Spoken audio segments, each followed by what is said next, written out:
Hello students, आज हम कर रहे हैं कंप्यूटर आर्किटेक्चर के एमसीक्यू क्वेश्चंस। गवर्नमेंट के रूल्स के अकॉर्डिंग आपके एग्ज़ाम ऑनलाइन भी हो सकते हैं, तो मैं ये कोशिश करूँगा कि आपके लिए maximum to maximum online questions आप बनाकर लेकर आऊँ।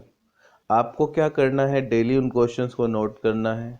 कम से कम दिन में 2 या 3 बार वीडियो देखकर उनको याद करना है, मेमोराइज करना है। जितना ज़्यादा बार याद करोगे उतना ज़्यादा बार दिमाग में बैठेगा, क्योंकि हमारा दिमाग जब चीज़ों को सुनता है, देखता है, तो ज़्यादा समझ में उसे आता है बजाय पढ़ने के। तो पहला प्रश्न है आपके लिए, in reverse polish notation expression a into B plus C into D is written as. देखो, रिवर्स पोलिश नोटेशन के अंदर हम पोस्टफिक्स बनाते हैं। पोस्टफिक्स में ऑपरेशन क्या आते हैं, बाद में आते हैं। पहले ए बी इंटू हो गया, फिर सी डी इंटू हो गया, और बीच में प्लस जो है वो लास्ट में चला जाएगा। तो इसका आंसर रहेगा A B into C D into plus. ऐसा ही एम डी क्या होता है, ऐसा ही एम डी जो होता है वो हमेशा इंक्लूड करता है जिसमें बहुत सारे सिंगल हमारे पास इंस्ट्रक्शन होती हैं।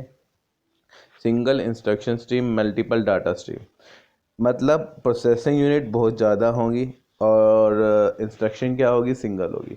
तो it include many processing units under the supervision of A common control unit. एक कॉमन कंट्रोल यूनिट बहुत सारी यूनिट्स को कंट्रोल करता है, किसके अंदर, SIMD के अंदर।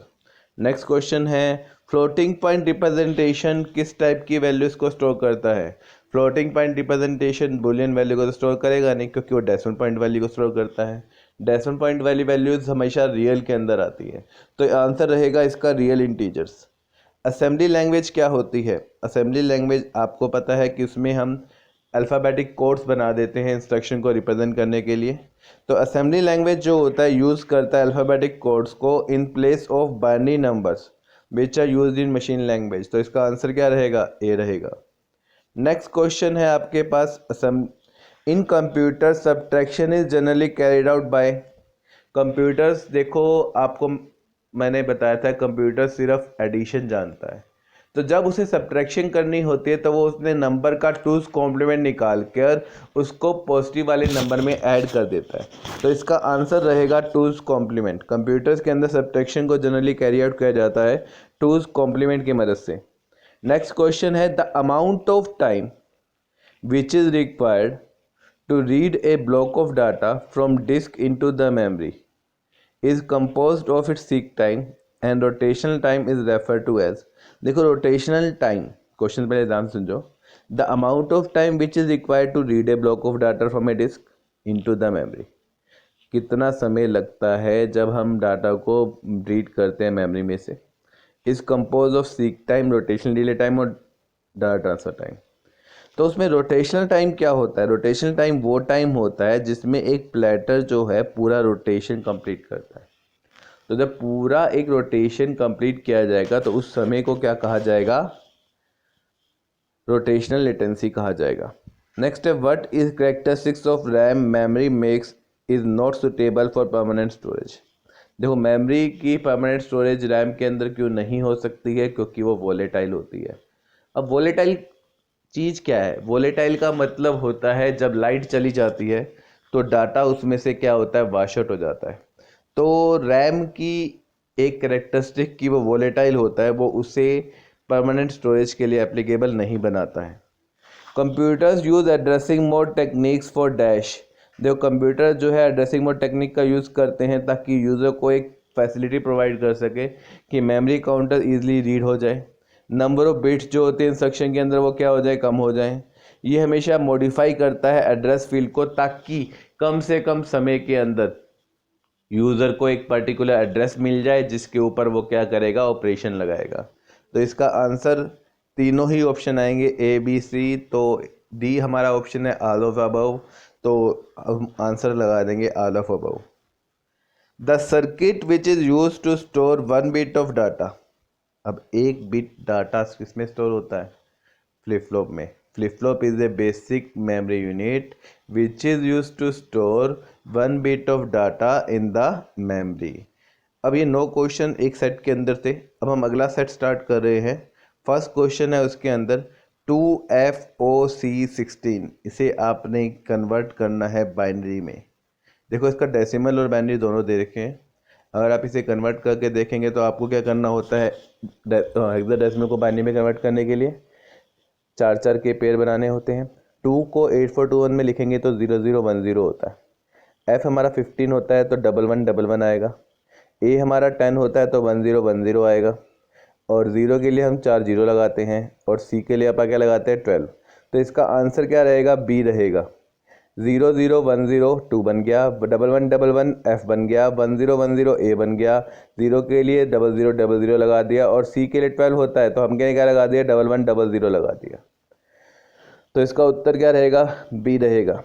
The average time required to reach a storage location in the memory and obtain its content is called. देखो जितना समय लगता है कि हम एक मेमोरी लोकेशन में से डाटा को बाहर निकालें उसे उसका एक्सेस टाइम कहा जाता है। मतलब डाटा को एक्सेस करने के लिए जो समय लगता है उसे हम क्या बोलते हैं, एक्सेस टाइम बोलते हैं। Which of the following is not a weighted code. Weighted code कौन सा नहीं है, डेसिमल नंबर सिस्टम तो होता है, बाइनरी भी होता है, लेकिन एक्सेसरी कोड वेटेड कोड नहीं होता। ये सेल्फ कॉम्प्लीमेंटिंग कोड होता है। क्या होता है, self complementing code.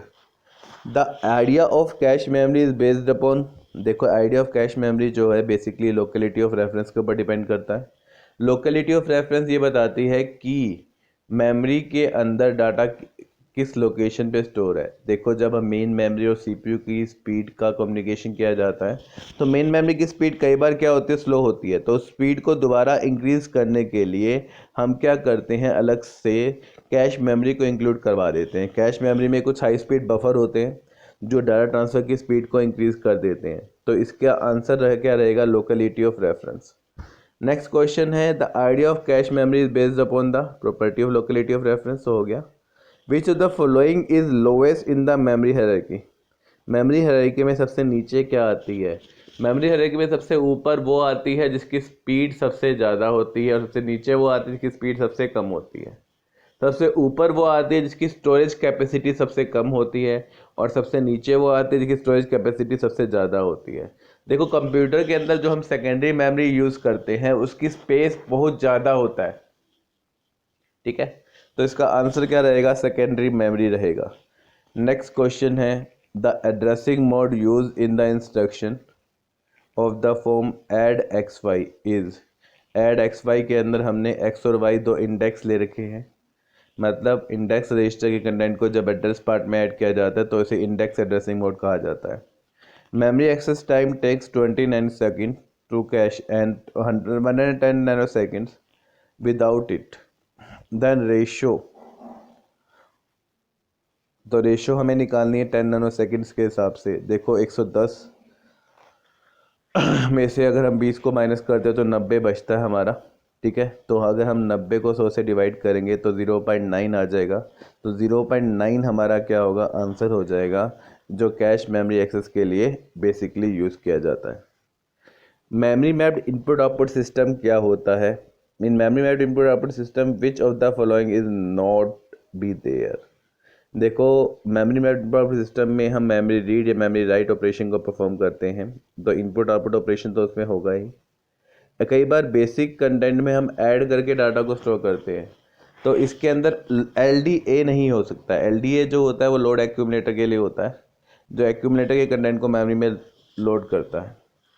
Vector interrupt क्या होता है, वेक्टर इंटरप्ट जो होता है उसमें हम इंटरप्टिंग सोर्सेज को सप्लाई करते हैं ब्रांच इंफॉर्मेशन को प्रोसेसर के पास, जिसमें कुछ इंटरप्ट वेक्टर्स आते हैं। ब्रांच एड्रेस जो हमारा ऑब्टेन किया जाता है वो रजिस्टर के द्वारा ऑब्टेन किया जाता है जिसमें हम प्रोसेसर और मेमोरी का यूज़ करते हैं। तो इसका आंसर क्या रहेगा, इंटरप्ट सोर्स एक वेक्टर इंटरप्ट जो होता है वो एक एक करके इंटरप्ट को इंफॉर्मेशन को लोड करता है। तो बी आंसर रहेगा इसका, ठीक है। नेक्स्ट क्वेश्चन है हमारे पास, वॉन न्यूमन आर्किटेक्चर क्या है। वॉन न्यूमन आर्किटेक्चर ये चारों ही हैं। SIST भी है, single instruction stream single data stream. SIMD भी है, single instruction stream multiple data stream. MIMD भी है और MIST भी है। तो ये चारों ही वॉन न्यूमन आर्किटेक्चर हैं। पहला जो आर्किटेक्चर है वो SIST है। कई बार क्वेश्चन ऐसे आ जाता है कन्फ्यूज़ करने के लिए। तो आप इसका इस क्वेश्चन में पहला ही ऑप्शन लगा दें, क्योंकि चारों ही इसके आंसर्स हैं। ठीक है, या तो इसके अंदर ऑल ऑफ अबव ऑप्शन होना चाहिए था, डी, वो नहीं है। तो ऐसा क्वेश्चन अगर आ जाए तो आप ए आंसर लगा देंगे। ठीक है, तो मेरी इस वीडियो को ज़्यादा से ज़्यादा लोगों तक पहुंचाएं, ताकि वो सभी घर बैठकर एमसीक्यूज़ की भी तैयारी साथ साथ करें, क्योंकि कॉलेज के सभी बच्चों के पास ये वीडियोस नहीं होगी। तो जितने भी ज़्यादा स्टूडेंट्स की आप हेल्प कर सकते हैं तो कीजिए। ज़्यादा से ज़्यादा चैनल को लाइक कीजिए, शेयर कीजिए और सब्सक्राइब कीजिए। ज़्यादा वीडियोस के लिए बने रहें इस चैनल पर।